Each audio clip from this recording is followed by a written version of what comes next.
Que eu não sei se você sabe, Diego, mas assim, e o público, que assim, até um mito, né? Eu vejo que às vezes até alguns, vamos dizer assim, as pessoas dizem assim, né? Até alguns concursos, assim, alguns especialistas da área falam que aqui na redação do Enem não, né? Aqui você tem que escrever um texto técnico e tal, mas também tem bancas que quando fala de argumentação, a base é o Exame Nacional do Ensino Médio, tá? Porque o Exame Nacional do Ensino Médio ali, ele foi mais ou menos modulado os critérios de avaliação em 2009, né? E assim, e cada vez mais foi-se, assim, como hoje a gente vai ter o Enem aí amanhã, mais ou menos aí 8 milhões de inscritos. Então, a gente precisa afunilar essa técnica de correção. Então, vamos dizer assim, os padrões de correção e os critérios de correção do Enem, eu falo que são excelentes, né? E as bancas, elas começam a usar também um pouco disso. Porque você aí vai saber, né? O público sabe que a gente, sim, concurso nem tinha redação antigamente. Né? E foi com o tempo que os concursos tiveram que fazer técnicas, critérios de correção. Porque é muita gente, né? É muita gente. E quanto mais você, né, vai fazendo a padronização disso, o que acontece? Quem que estava à frente disso primeiro ali?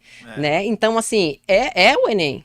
Né? Ele que consegue fazer vamos dizer assim, esse critério, essa seleção, vamos dizer assim, de uma grande quantidade de pessoas. Nossa, mas como é que é isso? Vamos lá, 8 milhões. 8 milhões. Para corrigir isso, como é que faz? Brasil todo, né? Assim, contrata-se muitos examinadores? Muitos, Brasil todo, a nível de Brasil. Então, por isso que eu tô falando, a nível de Brasil. Então, assim, quem é que tem os padrões de correção que são testados, validados? É o Enem, né? Então, assim, cabe a gente também dar esse valor. Só que o candidato tem que entender. Porque eu venho do ensino médio, no Enem eu tirei 800. Mas pode ser que aqui, dependendo de qual banca, você não vai dar certo, não. Exato. Porque não é isso que eu quero. Agora, Sesgran Rio e IADES, quando trabalham com textos argumentativos, o padrão é muito parecido. Sim. Né? Então, o padrão é muito parecido, que é toda essa estrutura. E você comentou que o que é parecido com a FGV é a VUNESP. Como é que funciona a VUNESP? Porque assim, aqui na Polícia Civil de São Paulo, eu não sei se é um ponto fora da curva da Polícia Civil de São Paulo. Aqui, as questões são muito parecidas com questões de prova objetiva. Com a diferença que o aluno ele tem que dissertar. Só isso. Esse é o padrão da VUNESP ou muda de concurso para concurso? A VUNESP, ela caminha aí, vamos pensar assim, em 2 pontos. Vai depender, porque assim, ela é uma banca que não é transparente, porque ela não traz nesse sentido assim, olha, candidato, concurseiro, produz um texto dissertativo expositivo, dissertativo ou descritivo, argumentativo. Ela não faz isso. Mas, pelos critérios que ela coloca no edital, a gente sabe em que caminho que ela tá buscando ali o que ela quer de cada concurseiro ali, né, de cada candidato. Então, como não se traz, a gente tem que ler para o aluno. Sim. E o aluno tem que se inteirar e entender. Né? Assim, porque é muito importante a gente fazer essa leitura. Então, por exemplo, domínio do conhecimento. Então, quando vem assim, domínio do conhecimento do edital. Igual tá aí, você tá falando da polícia, né? Que são ali. Aí, então, ele traz ali, sobretudo, se a gente for falar, noções de direito, né? E de criminologia. Então, é específico do edital. Você vai ter que saber especificamente esse repertório.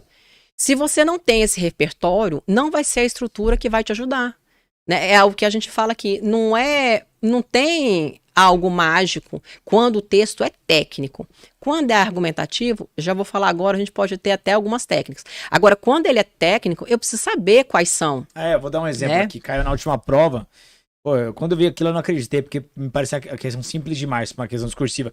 Tava lá, quais são... Eu sei que muita gente errou, mas não errou pela escrita, errou porque não lembrava do conteúdo. Pedir as hipóteses do furto privilegiado e os requisitos, né? E as consequências. Isso é letra de lei. Você pega lá um parágrafo do artigo 155 do Código Penal e reproduz aquilo lá. e aí quem reproduziu o artigo tirou nota máxima. Então, nesse tipo de conteúdo, a escrita não é uma grande preocupação. Não, né? É não. mais conteúdo mesmo. É conteúdo, né? Tanto que, assim, eu tenho um aluno, né, que vai fazer ali, que é parecido o padrão FGV, eu estava com um processo de mentoria aberto da Câmara, a gente trabalhando, o aluno olhou, né, estruturalmente o texto estava excelente, mas ele falou assim, olha, não vai dar tempo de eu chegar de conteúdo, estava muito raso. Né? Aí ele falou assim, eu vou desistir, vou para outro concurso, vou trabalhar, então vou para a mentoria de outro certame.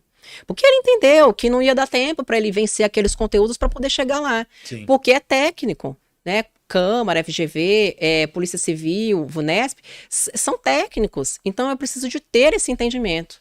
Né? Não é nem para desanimar nenhum candidato, mas é para ser realista. Eu entendi que você falou, né? que às vezes o cara tá com um grande repertório de escrita. Mas não dá pra enrolar nesse tipo de prova, porque o examinador vai exatamente na parte técnica. Exatamente. Se não tiver conteúdo, o cara pode ter escrito ali 10 páginas que não vai resolver. Não vai resolver. E qual que é a outra linha da VUNESP que você comentou?